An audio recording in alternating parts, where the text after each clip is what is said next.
All right, everyone. Welcome to the Graybeard Live. This is Bruce Buxton. I'm your host, and I'm the Graybeard, and joined today by Matt Piper from ESRI. So glad to have you here today, Matt. Pleasure to be here, Bruce. How you doing? I'm doing great. I need to make sure that I say right from the outset, so everybody understands exactly what's going on here, is that this is just the week before Matt's big conference, the IMGIS conference, and he graciously gave us 30 minutes plus a little prep time. And I just can't tell you how appreciative I am that you made that time for us, Matt. And hopefully this will be worthwhile, everyone listening, and they can take it to the bank, huh? No, I'm sure it is. It is a busy week. There's no doubt about it, but happy to support. It's always good to have a chat to our partners, but also, a bit of extra promotion for the conference because it's shaping up to be something really special. Okay, good. That's part of what I want to talk about. I want to make sure everyone gets a handle on the IMGIS conference. So that's going to be a topic of conversation. We only have 30 minutes that just goes screaming by. So just before we do that, let's just do a little get to know you kind of thing, because you and I have discussed some things, but I just want the audience to have an opportunity to kind of know a little bit more about you and where you come from. It's obvious that you're from down under, so maybe you could tell the listeners or tell those who are tuning in just a little bit about your journey here to the U.S. Yeah, it's been an interesting one, I guess. So yeah, definitely from down under, or as we say, the deep south. I'm from Queensland, which is a large state in Australia. Are you from the Brisbane area? From Brisbane. So the last place, I grew up in more rural Queensland, so more of a rural country boy, I guess, and then moved to Brisbane, which is the capital of Queensland. Yeah. Excellent. Fantastic. And how did you find the transition to the U.S.? It was not too bad. The weather's been a little bit different to what we're used to. You got all four seasons over here. I look at the tree behind you. I think it's a maple tree. It's all changing color. We don't have any of that. It's effectively just dry and hot the whole year. So the weather's different, but overall, it's been pre-COVID, I guess, Bruce. But pre-COVID, it was a fairly easy transition, and it's been a great experience. Is it 4 years, Matt? 3. Probably closer to 3, yeah. And about a third of that now has almost been in COVID, so lockdown. So. Yeah.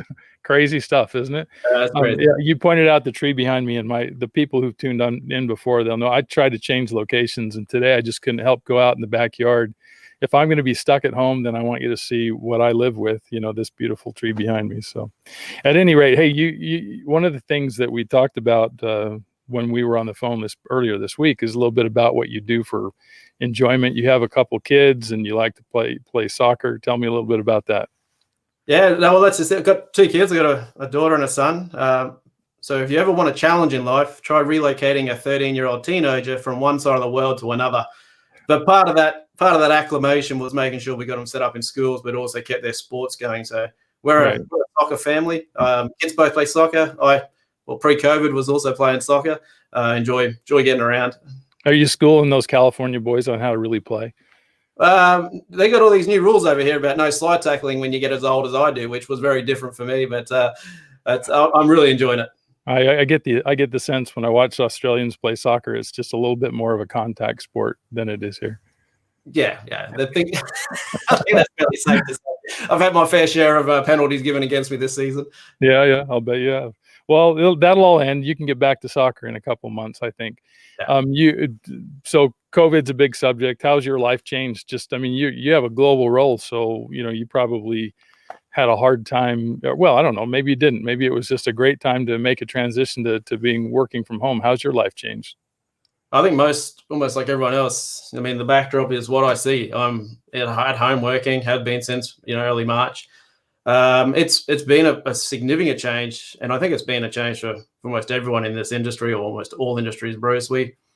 No travel. We were setting up this year for a really big global year, getting our branding out there with ESRI, going to talk to customers, going to build our GIS communities at a global scale. The calendar was very full. It was going to be a very, very big year, and I mean that changed at the flick of a switch, didn't it? And yeah, so we've tried to pivot like everyone as best we can, and still try and deliver, our messaging and value, and try and help our customers as best as possible. But it's been a significant shift on what the original 2020 plan was. Okay, well, I think that it's really interesting that I think all of our companies are going to have to really make this concerted effort to see what it is we have to change. How do we need to pivot? And obviously, the size of your company versus the size of my company, we still have to make that change. It doesn't really matter.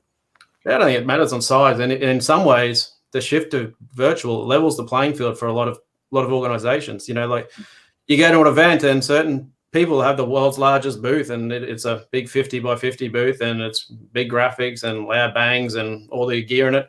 In a virtual environment, it's not like that. You know, everyone's playing on a very level playing field, and it creates that, well, we need to interact differently. We need to be more personable. We need to engage with our customers in a relatable way in a digital environment. Got to completely think differently, you know, on how we work with customers and how we engage. Yeah, that's a topic I want to cover here. Before we go there, I just want to welcome those who are on the feed. I see Mike and Keith have logged in, and I suspect there are a few more. So if you'll do a favor for me, if you're watching, just type in the comments where you're watching from. That'll give me a sense of who you are, where you're watching from, and then honestly, Matt and I talked before this about no matter what we decided we were talking about today, if you have a question that someone like Matt, so I didn't even tell you. So Matt's the title that Matt lives with every day, right? That he carries around on his shoulders is Global Director of Industry Solutions for utilities, water, AEC, and infrastructure. And so we're going to talk to him about that role. But if you're out there and you have a question that you think Matt could help you with, I'm sure that he'd be willing to do that. So take a minute, put your name in, tell us where you're calling from. Or what, I'm sorry, where you're watching from. But let's talk about that global role that you have puts you right in the center of this new IMGIS conference. And, you know, those of us on the outside of this, we're looking at that and we're asking ourselves, okay, well, GeoConnects was really it was a very up and coming conference, very successful. And now with COVID, and I don't know if it was envisioned before that, but with COVID, you guys have switched over to this IMGIS, which stands for Infrastructure Management and GIS Conference. So it's a virtual conference, and you just talked a little bit about the difficulties of managing a virtual conference. Maybe you could just, you know, talk to us a little bit about why the change, why now, what it is you're trying to accomplish. Yeah, so two things you touched on there, the GeoConnects. GeoConnects was our electric, gas, and telecommunication communities. And what you mentioned there was correct. We got it last year in Atlanta, up to our largest conference yet. So it became the largest, you know, utilities-related GIS conference in the world. We had around about, I think it was about 1,200 people that attended that, and that was in person. And when you get to that sort of scale, as you know, you start needing much larger footprints. We had over 60 partners exhibit. So the show floor was massive. Everything was larger, and it was an absolute fantastic conference. We moved into 2020 with the plan that we were always going to do that, but with the advancements in the technology at the back of our heads, there was this underlying question about what's the story above this, because we're starting to see utilities working closer with state and local governments, utilities working closer with transportation as they look for electrification of vehicles and all this other stuff. We're seeing the telecommunication becoming that communication network across all these different sectors. So the conversation, you know, it started, Bruce, about elevating it up a level and seeing what happens in these other sectors.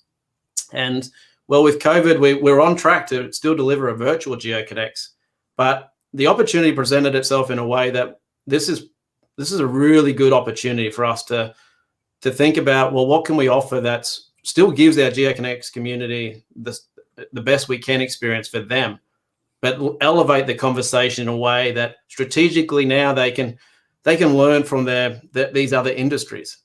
And what I mean by that, like very simply, like if I'm an electric industry, we might think we do asset management really well. Like if I'm a mature asset management, sure, we may have moved into, you know, mobility platforms. We may have moved into operation the work crews, integrated with our ERP systems. But when you look at what's happening maybe in the AEC sector or the transportation sector, they're doing things at a different level in other areas that the electric utilities may really learn something from. And that might be facilities management, the use of indoors, or it might be the way that they use, you know, Hub as a way of collaborating with the community or with stakeholders and bringing this data together. So each industry, I guess, has thrived or grown in expertise in certain areas. Right. But that no one's really the best at everything across everything. So this is one of those conferences where we feel strategically everybody has something to learn, and it's not just learning in your own vertical, it's looking at these other industries as well. Okay, well that makes a lot of sense. So I think if I hear you right, you're saying, the size, you need to look for a little bit different kind of way to manage it, as well as you had this wish that you could have different industries kind of learning and teaching each other on what the best practices is and cross-pollinating ideas as moving into the future. Yeah, exactly. Yeah, when you look at it, you're right in the weeds of planning this. In fact, you told me just when we got on that you'd just been on a 2-hour conference call with Jack Dangermond, figuring out the plenary discussion that you were going to give with him. So you're right in the middle of it. Tell me a little bit about what you think we should be looking for. What are the hidden gems out there for the conference? Yeah, well, I mean, you touched on it straight away. The plenary is a big one. So we're very fortunate. Once again, we have Jack available. He actually was at the GeoConnects conference last year, but we have him back. He'll be kicking it off on Tuesday. So the conference begins next week, Tuesday at 9:30 Pacific time.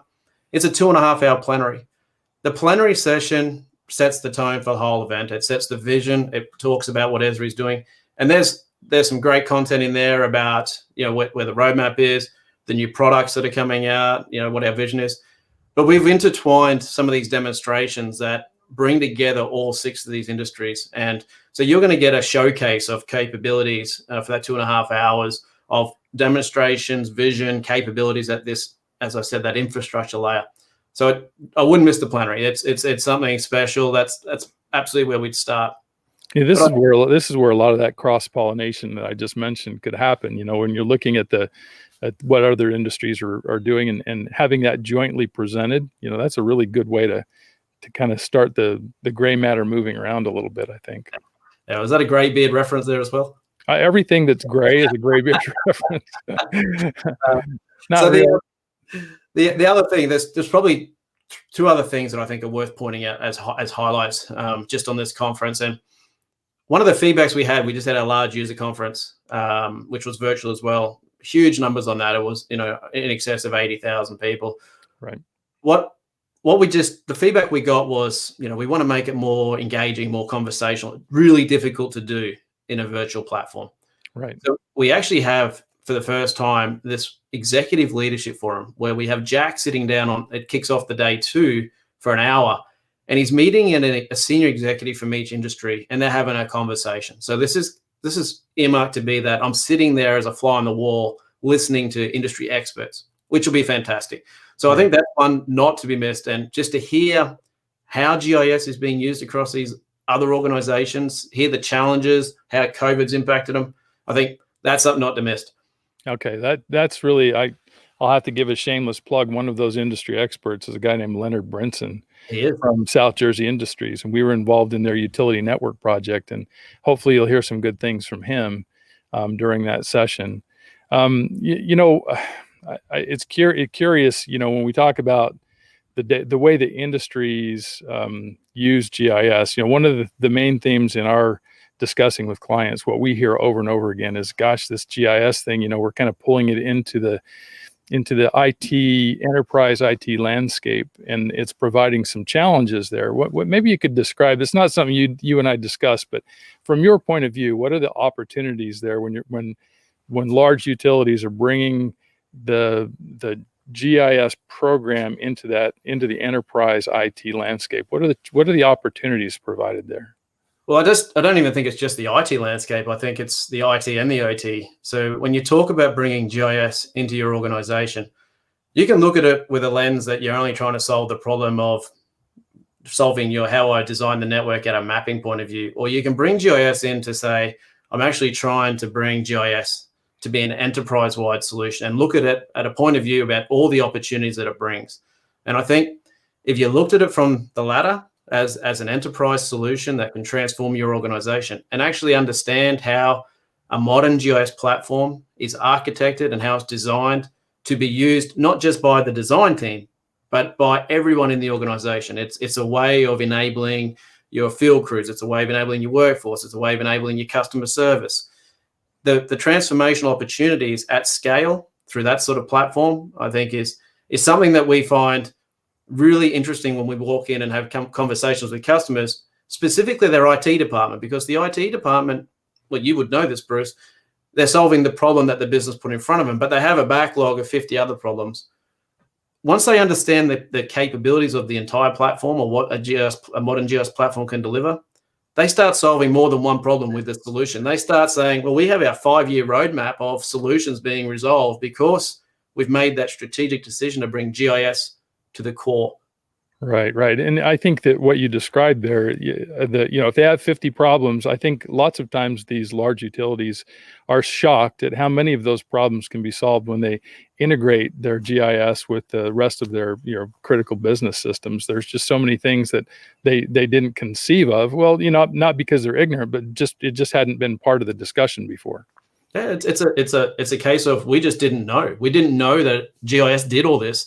I mean, it's not uncommon that people come to a GIS problem because they're trying to solve a network connectivity issue. Sure. But I mean, you know yourself with Critigen, there's multiple solutions about how GIS enables the capture and data capture in the field. It's how you dispatch to crews. It's optimizing routing. It's end to end through many workflows. If it's actually looked at holistically like that. So yeah. Well, maybe we could pivot right there, because what you talked about, connectivity, maybe we could talk about one of the connectivity opportunities out there with utility network that is, moving in the marketplace. What do you see? Like, most of the people here are going to be familiar with utility network, so we don't have to go down the road on what it is too deeply. But what do you see are the opportunities? What are the compelling events that are happening that are prompting utilities to take a look at it and say, okay, maybe it's time for this replatforming, moving to utility network? And while you're doing that, because the sun's so bright behind me, I'm going to try to move my thing over just about 2 feet. But so don't pay attention to what I'm doing. You say your answer. That's funny. I will laugh, but because if you're doing things outdoors, one or two things going to happen, isn't it? It's going to be something wildlife, or the weather's going to get you. But to answer the question, so what are we seeing on the utility network? Look, we saw many customers that were early adopters, and they saw the opportunities and they jumped on this. So we've seen a number of customers already go live on the utility network, and that's live on electric, that's live gas, live not telecommunication, on the water district as well. But we see this wave of people now, that are seeing, okay, this is something that is transformational, and we're seeing huge bow wave of customers looking to start embracing this. And the drivers behind this, it's coming from different angles. Like, some people are looking at it from, okay, we're looking to do an ADMS project, or we're looking to roll out something. We need to connect our GIS, our IT, and our OT together. And they're using the GIS as that way of actually bringing these two worlds together. I mean, there's always been this wall between OT and IT, but GIS is that conduit that's actually bridging that gap. So that's one of the transformational projects that we see. On the other side, we see just the business problems that people are trying to solve. People are moving to 3D models. They're wanting to look at things in a digital twin. They're wanting to improve the way that their field mobility is. And to be quite honest, they're frustrated with the point-to-point solutions that have been deployed that have now become anchors to stop them moving forward. So while they have made these decisions in the past, they're looking for these transformational projects that are going to give them, solutions at scale that can actually meet the demands of the future network, right? Whether it's the renewable problems, whether it's, the impact of how they're pivoting from COVID. There's so many challenges that they're trying to solve. And if you look at it in point to point, you just end up increasing that total technical debt. Sure. That makes tons of sense. I think that that whole story is really a good story. I mean, I don't think we have to sell utility network too hard. It kind of sells itself when you get right down to it. Yeah. As you know, it was years of development, right? And it was purposely built to try and solve the problems of today, but with the future in mind. And it's been a complete re-architect about how utilities will do their work moving forward, from the data modeling to the security to the way that it's service-oriented architecture to the way it integrates with all your other systems. I mean, it's one of those solutions, or one of those business decisions that sets you up for the next 10 to 20 years. Yeah, absolutely. It's good. Let me take a quick step back and say thanks everyone for watching and tuning in today. I think, it's a testament to how popular Matt is and what a good leader he is for ESRI, that we have so many people on. I do want to encourage you that if you have any questions about what we're talking about, or if you think that you have a question that Matt you could specifically weigh in on, please put it in the chat, and I'll take a look at it and see if we can run that question by him. Okay. We have a couple more things we can talk about, so we're not out of things to talk about. But I'd love to field the question, Matt. I just have to tell you, I don't know. Are you seeing the comments on your feed? No, I'm not. I'm not looking. So I had Tyler Suda. I can't remember where you're from, Tyler, but he just told one of our guys, Richard Murphy, that he has an aunt that lives in the same town that he lives in. And Richard responded back and says, "Oh, Tyler, small world." And I'm thinking, Richard, why are you saying small world? This is an ESRI discussion. Anyway. Just those stupid things. Matt, let's just talk just a little bit about what's happening over the rest of the world. Like, you have this global role, and I think it's instructive for us to know, where in North America, how do we measure up? What are utilities in other parts of the world doing? Are they doing things that are different? Are they doing things very differently than we are? Are there things that we should be looking at that we're not? Maybe we could just talk about that for a minute. Well, I mean, even in the US and globally, I mean, utilities are a funny sector that everyone's somewhere different on their maturity curve. So I don't think there's everyone is doing this, but we do see pockets of, people being further ahead in certain areas. And, if we look at the Europe market at the moment, the work that they're doing in renewables is further ahead than, where we are in the US. But we are seeing US now starting to pivot. We're starting to see some decisions made that are making people adjust the way that their business models are and how they're going to solve these solutions. So we're seeing a lot more, uptake in Europe, as I said, to try and help people achieve that, the renewable targets that they've set, whether it's the 2030, 2050 targets, as we move that. More and more states in the US are starting to jump on that and trying to understand the impact of, the renewable markets, the solar, the battery, the infrastructure that's required to support that holistically. What do we see in Asia? I mean, it's much the same. Like Australia is where I was, quite innovative. They're pushing the boundaries on some of the work that's happening and trying to automate as many of the processes as possible. So all the way through the design process, they're really looking to optimize those workflows, throughout the entire process. But we are seeing, in some of the other developing countries, opportunities where GIS is really starting to help with sustainability, or it's helping with electrification. So many of these other countries are looking for, how do we bring on everybody, because we're trying to give everyone the right to have power. What does that do to the aging infrastructure? If we start bringing everyone into, connectivity, and what does that do for, how do we offset that, I guess, with where do we place renewables? What's the best place to offset this new load? So the challenges are different, based upon the country, based upon the maturity, I guess, of the organization. Are there any specific challenges on the supply side that renewables present in terms of GIS? Are there anything specific business challenges that GIS is solving for the renewables market? Oh, it starts at generation. Like we're using GIS for the site selection. So effectively, where's the best spot? So we can use a lot of our layers and analytics to determine, where's the most solar, where's the high wind, and do all the modeling for that sort of stuff. So it helps with site selection.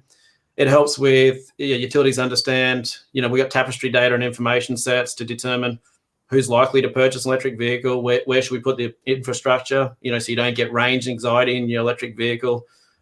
We do a lot of stuff about incentive programs for a utility. They're always looking for, okay, we want to offset maybe our capital expenditure on this feeder.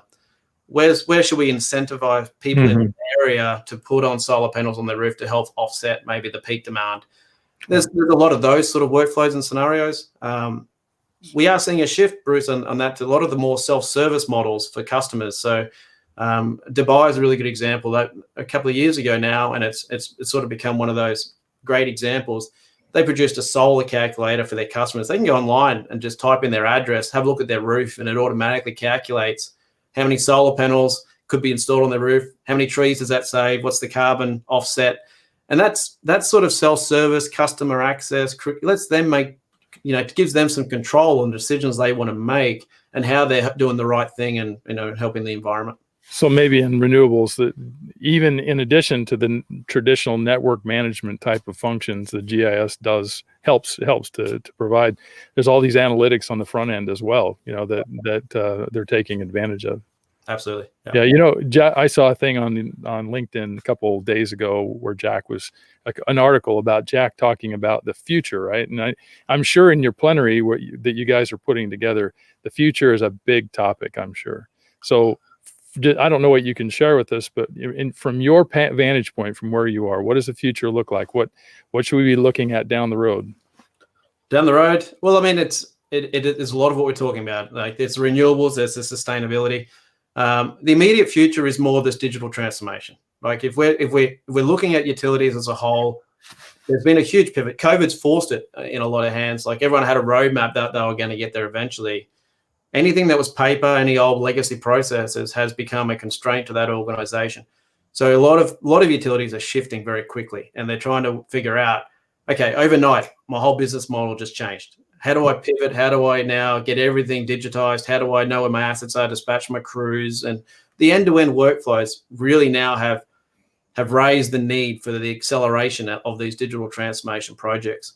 That's a great time for the ESRI cloud offering, isn't it? Well, I mean, even that you laugh, right? But I mean, I'm laughing because it's so interesting where that came into the discussion. I mean, we're talking about 12, where you really started pushing 12 months ago. Yeah, but I mean, yourself, utilities have been cloud, adverse for a while. The risk of moving to cloud, more and more. When you ask what's coming, more and more utilities are moving their data sets to the cloud. They're trusting the cloud a lot more, and that's opening up many doors, many opportunities now to really move things at scale to the field, to take all the information that's required to manage your network. It's improving safety, it's improving the reliability of the network. Just some of those business decisions, which have previously been constraints on why we couldn't move forward with some of this technology, they're not fading away, but they're becoming a little bit risk adverse and starting to understand that this is secure. This is actually the way that we need to be moving our business models forward. I would probably classify that as a paradigm shift, right? You used to see it this way, and all of a sudden something enters into the picture and you've got a whole new perspective on what's possible, and some of the things you were fearful of become nonsensical. They're not real anymore. Okay. Yeah. Well, that's good. We didn't get any questions, which I'm sorely disappointed on, but it must be because you're covering the ground so well. But 30 minutes is not a long time, and it can go by pretty quickly. I do want to give you a few minutes here at the end. I mean, you've got I don't know, I think about 60 to 70 people here watching you today. If you have a message that you'd like to get out to a group of GIS professionals and industry professionals as well, what would you like to say? Oh, interesting. Yeah. Well, I mean, we love our GIS community, right? We work very hard to build the community of GIS professionals. I mean, you would know if you've heard Jack speak that, GIS is transforming the world. It transforms the way organizations do work. And a lot of that comes down to the people that are listening today. These are the people that are the solution providers for that organization. And they've got a really hard task sometimes, working with their executives, working with their leadership to educate them on the power of GIS and how it can actually change the whole way that your organization works, not just your design team. So for everyone on the call today, or everyone listening, we thank you for the work that you do. We really do appreciate the value that you bring to the organization. We hope to see you at the conference, and obviously next week as well. And if you think it's worthwhile, it's open and free to anyone that's an ESRI customer on current maintenance and subscription, which means don't just invite your mapping team, invite your entire team that you think would benefit from hearing some of this messaging, because it's that understanding. It's those light bulb moments when they realize that it'll make your job easier as well, that GIS can transform your entire enterprise. Yeah, well, that's great. We're so looking forward to participating in the conference as well. As a platinum partner, as a gold sponsor, Curtigen has a role to play here as well, and a full slate of activities in our virtual booth.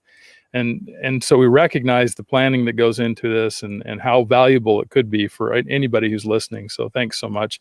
Appreciate so much your time and your partnership.